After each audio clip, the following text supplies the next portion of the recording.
Hello friend, welcome to PCM all solution. तो दोस्तों आज हम पढ़ेंगे परमाणुकता एटॉमिसिटी। एटॉमिसिटी कैसे निकालते हैं ये सबसे इम्पॉर्टेंट है। तो यहाँ से कुछ पॉइंट्स हैं, देखेंगे।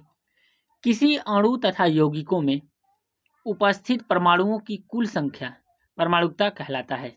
जितने परमाणु की कुल संख्या होगी उसको जोड़ेंगे और उसी क्या कहेंगे, परमाणुकता कहेंगे।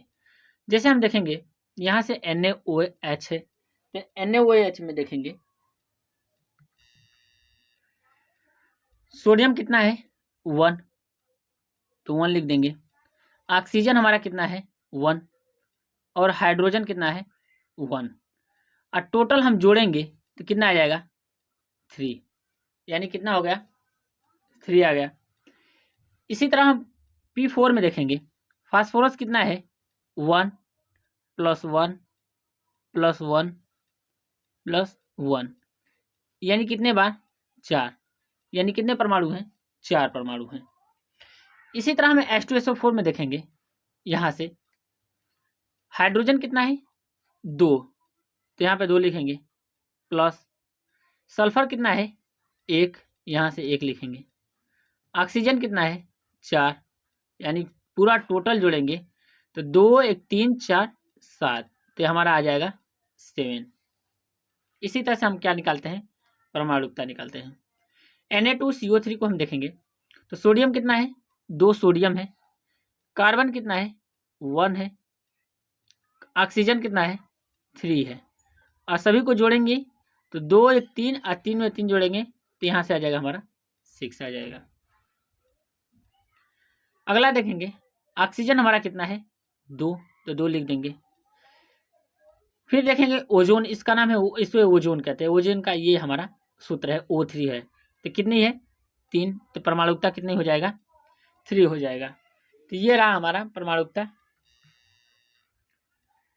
इसी तरह से हम देखेंगे कैल्शियम कार्बोनेट को CaCO3, कैल्शियम कितना है 1 है, प्लस फिर हम देखेंगे कार्बन कितना है 1, ऑक्सीजन देखेंगे तो ऑक्सीजन हमारा कितना है 3, तो कितना जोड़ेंगे तो कितना हो गया 2 + 3, यानी कितना आ गया टोटल 5 आ गया। फिर CO को देखेंगे, कार्बन कितना है 1 है यहाँ से, फिर ऑक्सीजन हमारा कितना है 1 और ये हमारा कितना हो जाएगा 2, यानी हमारा परमाणुकता कितना निकल के आ गया 2 आ गया।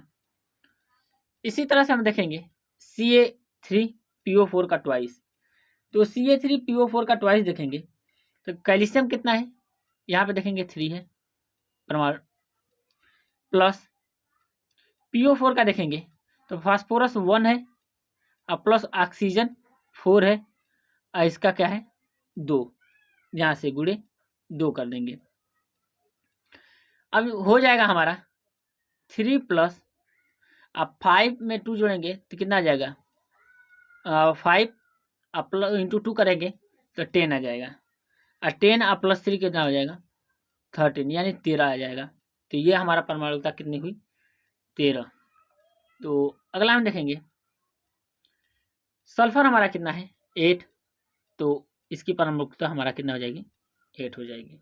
N2 के लिए देखेंगे तो N2 हमारा 2 है, क्लोरीन के लिए क्लोरीन भी हमारा क्या है 2 है, NO2 नाइट्रोजन 1 है, प्लस ऑक्सीजन 2 है, तो टोटल हमारा कितना आ जाएगा 3 आ जाएगा। तो ये हम परमाणुकता इसी तरह से हम निकालते हैं। किसी अणु में तथा यौगिक में उपस्थित परमाणुओं, जितने परमाणुओं की कुल संख्या परमाणुकता कहलाती है। तो कितने परमाणु हैं 8 परमाणु है, 2 परमाणु है, 2 परमाणु है, यहाँ पे 2 1 3 परमाणु है। तो इसी तरह से हम क्या करते हैं परमाणुकता निकालते हैं। तो ऐसे ही वीडियो को देखने के लिए हमारे इस चैनल को जरूर सब्सक्राइब कर दें। थैंक यू दोस्तों।